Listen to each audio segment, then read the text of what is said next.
You might have heard about economic survey and budget.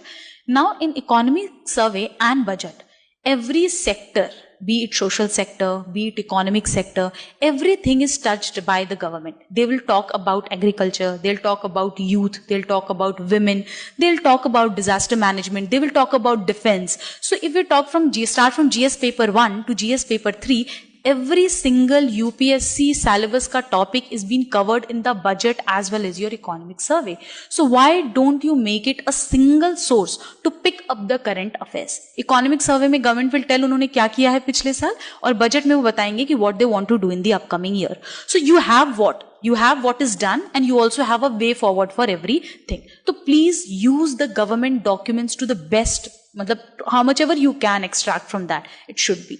Pick up, if suppose now आप लोगों ने relate किया होगा economic survey और budget को with economics. We always study it as a part of economics. Am I right? But then in GS paper 1, do we have society? In society, do we have something called as caste census? Caste system, caste census was there in the news. Can we relate it? Women organization, role of women and all is there in the question. Women का health, education, digital literacy, हर चीज का data budget में होगा, economic survey में होगा, schemes होंगी government की. Can't we pick up the data from there for GS paper 1?